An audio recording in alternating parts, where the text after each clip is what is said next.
Estamos começando mais um Dose Regenerativa, é um programa da B4. A ideia aqui é a gente conhecer um pouco mais sobre o que está acontecendo no mercado de sustentabilidade. Hoje a gente está aqui com a Ana. A Ana é fundadora de uma startup muito importante nesse ecossistema. Eu não vou falar o nome porque tem um risco de errar, porque como a gente está em um ambiente muito inovador, é tudo muito rápido, né? Então a gente acaba conhecendo pessoas e soluções assim, muito disruptivas no mercado que a gente está. Então, nada mais, nada menos, como a própria fundadora se apresentar e falar dela e falar sobre a sua startup, que eu tenho certeza vai mudar bastante estrutura de algumas empresas para melhor. Então, por favor, Ana, fique à vontade. Obrigada, Daí, mais uma vez pelo convite. Eu sou Ana Lindner, eu sou cofundadora da Circular Labs, que é um spin-off da Aruatec. O objetivo principal da Circular Labs, quando ela nasceu, era tangibilizar o potencial financeiro do resíduo, do passivo ambiental e também dar visibilidade do potencial de descarbonização do resíduo que hoje as indústrias ignoram. Elas não têm conhecimento, elas não Não, mas conseguem. Ana, isso é todas as empresas que estão... Por exemplo, a gente está montando 2 escritórios, né? Aí tem um escritório que ele praticamente está dentro do cowork e na hora de tomar o café, todo mundo joga aquele copinho, que a gente sabe, né? Que não é reciclável, dentro do negocinho que está falando reciclável. Então, seja, a própria comunidade que está compartilhando o ambiente, que é um ambiente compartilhado, não sabe jogar o copinho plástico no local certo de reciclagem. E, aliás, elas nem têm certeza que aquele copinho é reciclável. Então, é normal essa dúvida.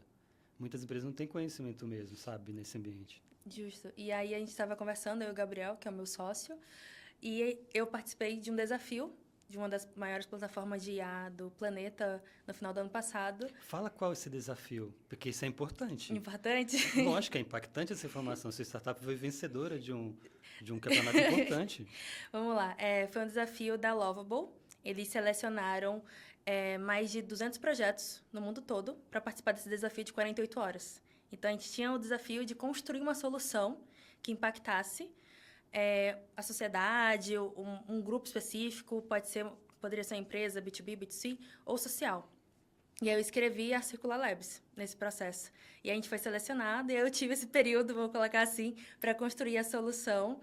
E foi muito interessante entregar algo. Acho que o ponto principal para mim é que eu tinha esse desafio de entregar. Eu sempre queria fazer algo bem feito e perfeito no final do dia.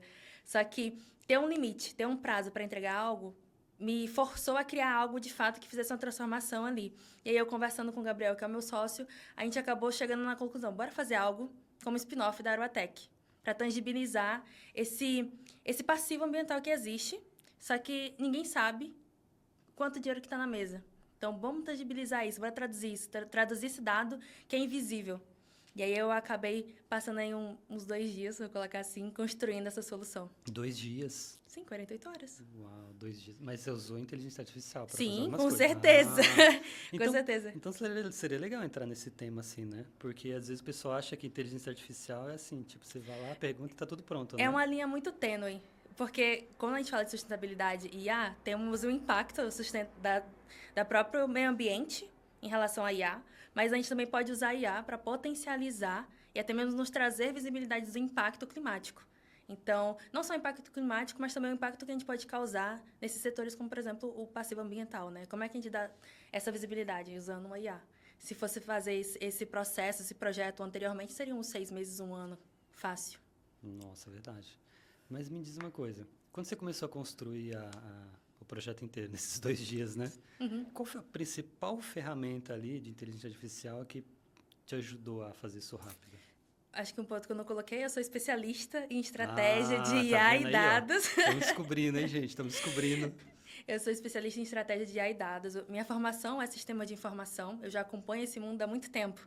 Então, tem estratégias que a gente pode aplicar para construir muito mais rápido e de forma assertiva uma solução. Então, eu acabei tendo uma semana vou colocar assim, de treinamento e preparação para esse período. Então, era um hackathon, a gente tinha que entregar algo em 48 horas. Mas eu só tinha a plataforma disponível por esse período. Antes disso, eu tinha que preparar meus prompts, preparar a estrutura, preparar o Pausa objetivo. dramática. Pausa dramática. Prompt. A gente tem que traduzir, cara, esse negócio de prompt, porque a galera não sabe o que é prompt. Tem que traduzir. Mas antes disso, pessoal, curte o vídeo, né? Segue lá no Instagram, beleza? Mas então, prompt, essa palavra é a palavra da vez, assim. Perfeito. Inclusive, um outro ponto também interessante é que eu gosto de conectar tecnologia com vários temas diversos, inclusive filosofia, história, toda essa parte mais humana, vamos colocar assim. Porque no final do dia, com a facilidade, com a quebra dessa barreira da IA, da tecnologia para todo mundo, qualquer pessoa consegue conversar com um ChatGPT da vida, um Gemini.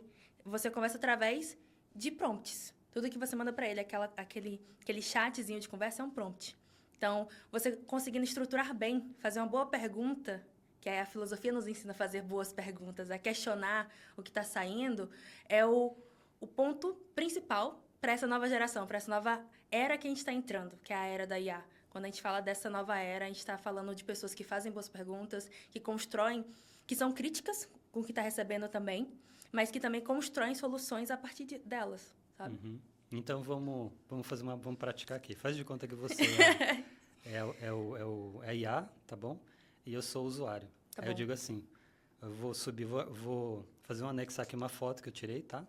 Essa foto aqui eu tô de camisa preta e meu cabelo tá despenteado, como sempre, né? Meu cabelo tá despenteado.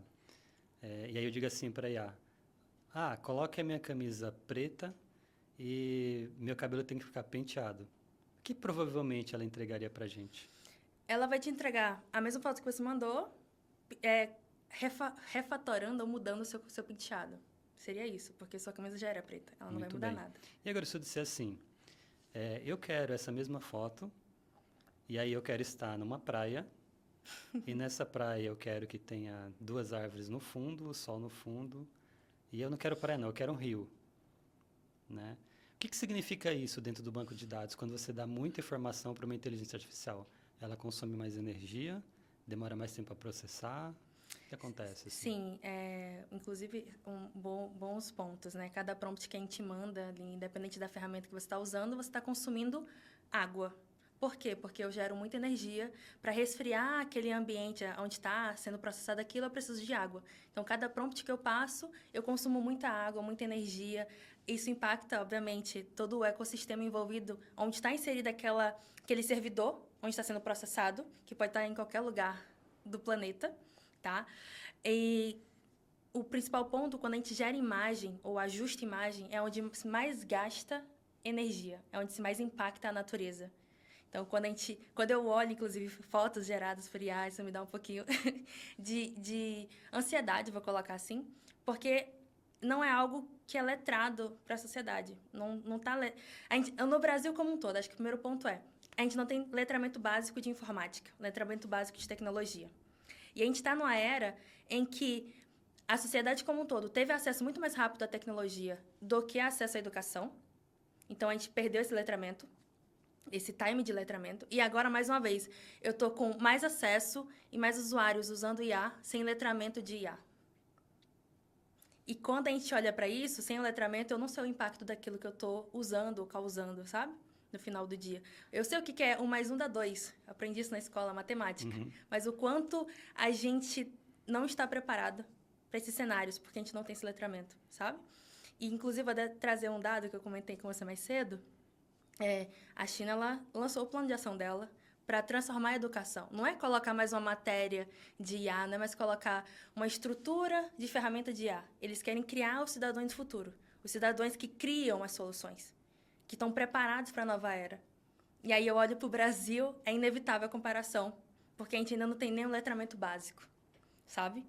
Mas ainda assim a gente está falando com a IA, a gente está criando prompts, a gente está construindo imagens, a gente está gerando várias soluções, inclusive, com o IA, mas a gente não está se preparando para ser esses cidadãos do futuro.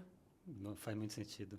Eu tenho conversado muito com o Mozart, né, que é um dos fundadores da B4 também, e a gente fala assim, né, no design, né, não fizeram, vamos dizer assim, não tem como um design fazer um pedido para uma IA se ele não conhecer de design, se ele não conhecer de profundidade, se ele não conhecer de história, de filosofia, para construir uma marca.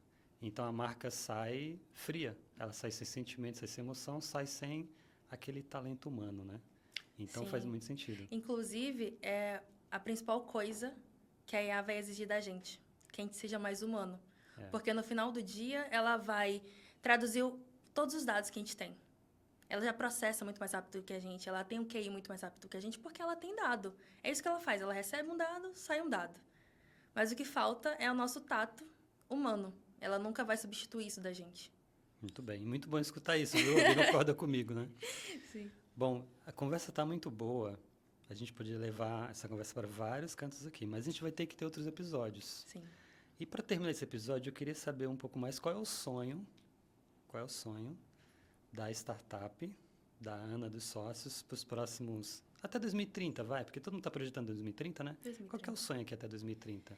Nossa, uma Do boa impacto, pergunta. inclusive de impacto, sabe? Que vocês querem gerar para a sociedade. Uma boa pergunta. Toda empresa, quando ela é criada para ser referência. Pelo menos eu só crio coisas para ser referência. E o meu sonho para a Circular Labs, para a Aroatec, é se tornar referência não só de economia circular, mas referência também que eu possa utilizar tecnologia, usar essas inovações emergentes para transformar ecossistemas, transformar pessoas, transformar lugares e criar essa nova economia a partir de passivos ambientais. Muito bem.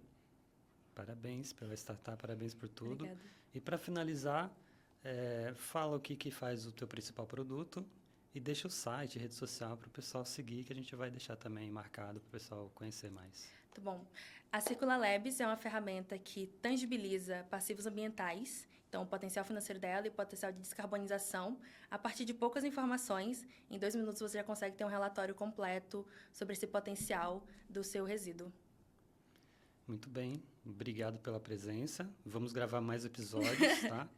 Esse foi mais um Dose Regenerativa, o podcast da B4.